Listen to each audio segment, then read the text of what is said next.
Greetings, my fellow intellectuals and bookworms. It's time for another video. I've received a personal request from one of you to look at the two theories on how COVID-19 got into the wider world.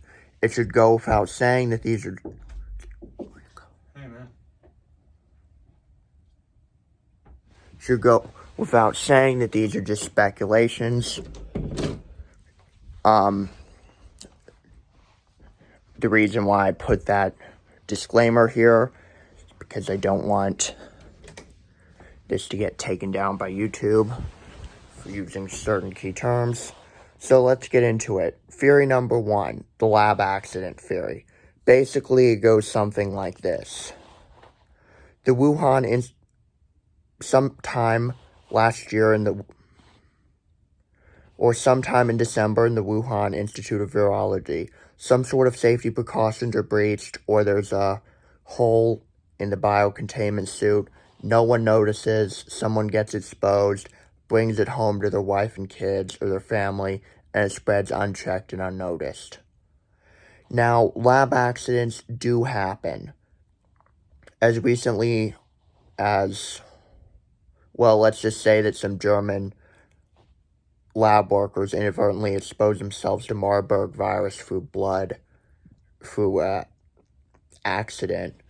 And that's a deadly virus, and they knew that it was a new virus, and they knew that it was dangerous, and they still screwed it up. So it is very possible that someone screwed it up. Now, here's the other thing. Here's another possibility. Sometime in 2019, they're doing field work. They go out to catch an animal, cat, to sample it for viruses, and somehow the animal bites them or scratches them. These type of exposures happen quite frequently, and they get ill and don't really think anything of it because COVID-19 symptoms can be pretty mild. In terms of plausibility, either of these are scarily plausible, and we don't have enough information to actually make a determination. Based on reading the scientific evidence, an accident is scarily possible. Of course, keep in mind that the government of China would never admit if they did have an accident, and some documents have been destroyed, but keep in mind China has always had a habit of destroying documents, so that's not necessarily proof of guilt. Various whistleblower claims seem to suggest that maybe something went wrong, but in my opinion, I'm going to rule this possible, but we don't have enough evidence. The other one is basically exactly what it sounds like. A wet market. In China, you can buy a live animal that you can have butchered on the spot for you. There is no way this is sanitary. It violates all sorts of health and safety rules to stack pigs on top of chickens on top of bats. It is not safe because it allows viral exchange between all of the animals. So, COVID-19 spreading from one animal to another into humans that way, it's happened before. It happened with SARS in a wild animal market, and COVID-19 is a strain of SARS.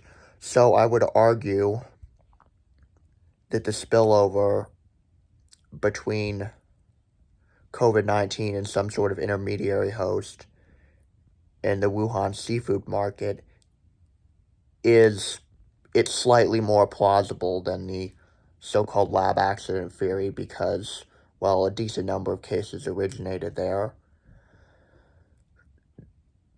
The virus seems to have similarities to viruses in civet cats or pangolins. Both are known carriers of SARS-like viruses. Both were sold at the market.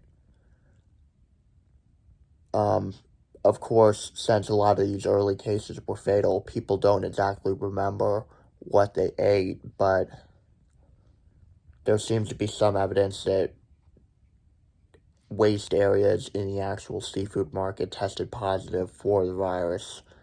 So I think it is slightly more possible, and in my opinion, I believe that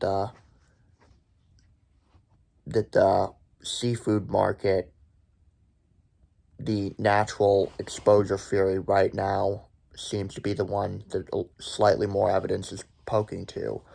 If this disappoints you guys, I have to say that China has been notoriously tight-lipped on this. So we don't necessarily have all the information we need to make a decision, despite how many papers I read on it. You would think that China would learn from the 2003 SARS outbreak, in which